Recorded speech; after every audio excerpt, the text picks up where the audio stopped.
Bueno, nosotros somos el equipo 2 de la clase de química y vamos a presentar el proyecto de la electroquímica. Nuestro equipo está conformado por Lisbeth Zavala, Fátima Rebolloso y yo, Ángela Nava. Ahora vamos a hablar de qué es la electroquímica. La electroquímica es una rama de la química que estudia la transformación entre la energía eléctrica y la energía química. En otras palabras, se podría decir que las reacciones químicas que se dan en la interfase de un conductor eléctrico que es llamado electrodo, que puede ser un metal o un semiconductor, y un conductor iónico que es el electrolito. Si una reacción química es conducida mediante una diferencia de potencial aplicada externamente, se hace referencia a una electrólisis. Pero si la caída de potencial eléctrico es creada como consecuencia de la reacción química, se le conoce como un acumulador de energía eléctrica, que es también llamado batería o celda galvánica. Las reacciones químicas donde se produce una transferencia de electrones entre moléculas se conocen como reacciones redox y son muy importantes en la electroquímica, pues mediante este tipo de reacciones se llevan a cabo los procesos que generan electricidad. En general, la electroquímica se encarga de estudiar las situaciones donde se dan reacciones de oxidación y reducción, redox, encontrándose separadas físicamente o temporalmente. Se encuentran en un entorno conectado a un circuito eléctrico. La celda electrolítica transforma una corriente eléctrica en una reacción química de oxidación-reducción. En muchas de estas reacciones se descompone una sustancia química, por lo que dicho proceso recibe el nombre de electrólisis, y también reciben los nombres de celda electrolítica o cuba electrolítica. La celda voltaica transforma una reacción química espontánea en una corriente eléctrica, como las pilas y baterías.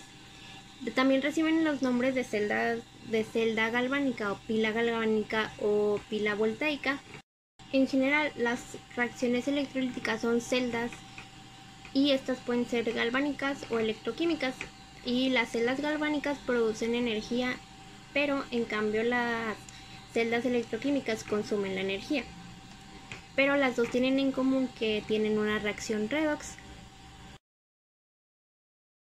Hoy les voy a hablar un poco sobre la historia de la electroquímica, sus antecedentes acerca del conocimiento de la electricidad interatmosférica, pues inicia con Charles Augustin de Coulomb, que él determinó la teoría de la atracción electrostática en 1781, y los estudios de Joseph Priestley en Inglaterra, que se logró pavimentar el camino en el nacimiento científico de la electroquímica.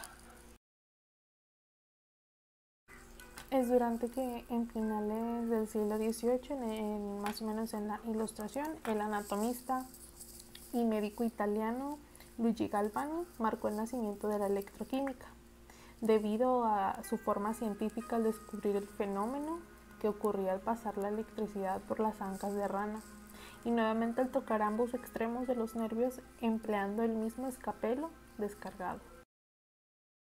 Después de eso, para mediados del siglo XIX, el modelamiento y el estudio de la electroquímica se vieron aclarados por Michael Faraday, que creó la ley de la electrolisis, y de John Daniel por la pila dependiente de iones metálicos de zinc y cobre.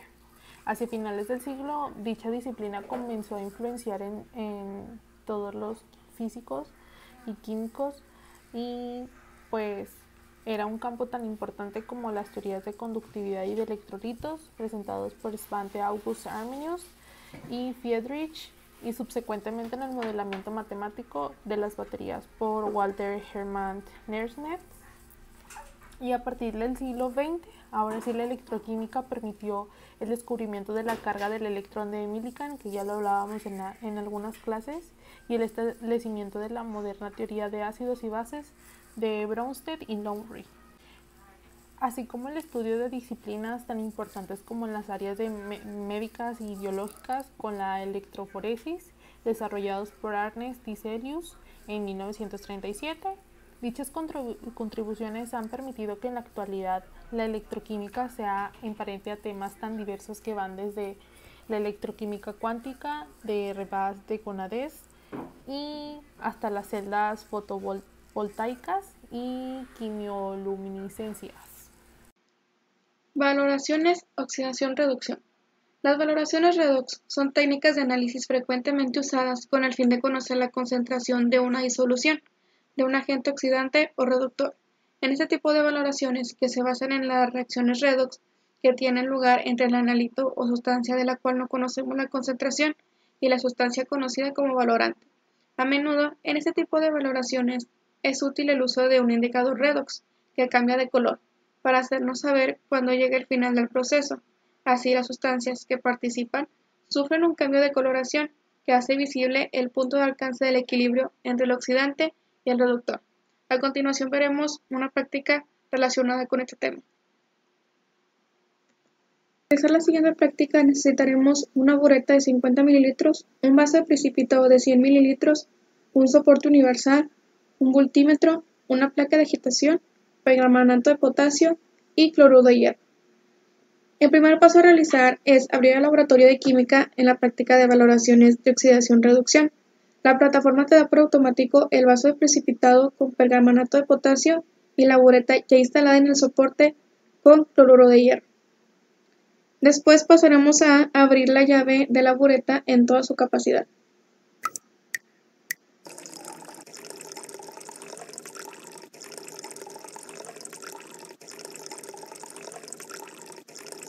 Y observaremos la valoración en el pequeño cuadro de la izquierda.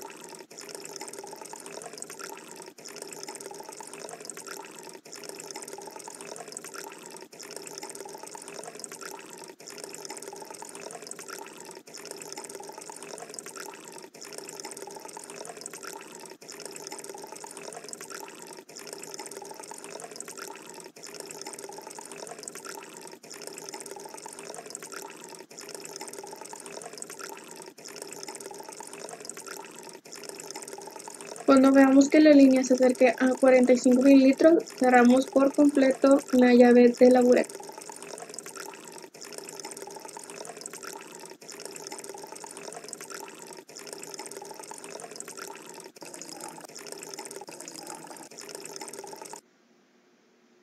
A continuación pasaremos a ver los resultados.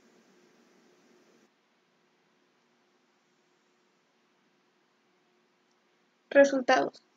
En las volumetrías de oxidación-reducción, la curva de valoración representa la variación del potencial en función del volumen del valorante añadido, lo que significa que cuando se valora un reductor con un oxidante, el potencial aumenta, y es cuando observamos el cambio de color a un color morado.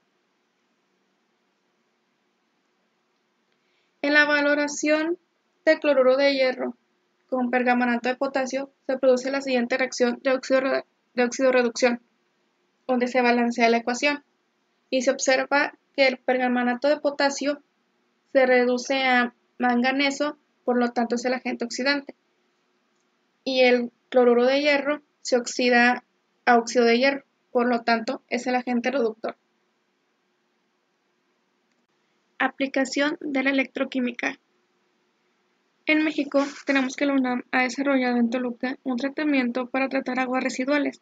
Mediante los procesos electroquímicos puede hacerse reacciones que necesitan grandes cantidades de energía a temperatura y presión ambiente, simplemente ajustando el potencial de celdas.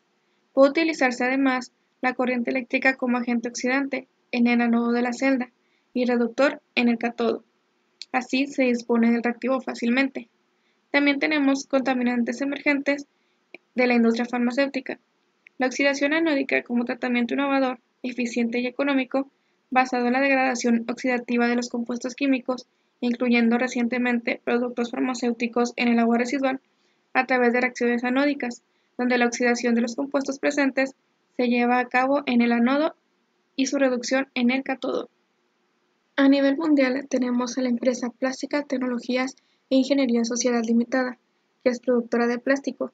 Utiliza un mecanismo de corrosión que es la oxidación de las moléculas de la resina como resultado de la exposición al medio ambiente u otras condiciones de oxidación. Un polímero que ha sufrido oxidación generalmente se endurece y fractura con más facilidad. En general, la corrosión por cambios químicos se acelera por la temperatura y la concentración del agente corrosivo. Y por último tenemos a las baterías Duracell, una empresa originaria de Estados Unidos, donde sabemos que las baterías son esencialmente un recipiente lleno de sustancias químicas que producen electrones, por lo que las reacciones químicas en las que se intercambian electrones se denominan reacciones electroquímicas. En las reacciones químicas de óxido de reducción hay una transferencia de electrones de un elemento a otro diferente, donde uno de los dos pierde o cede electrones y el otro los gana y los acepta, provocando cambios en la estructura de la materia y que forman nuevos materiales que ahora vimos en nuestra vida cotidiana.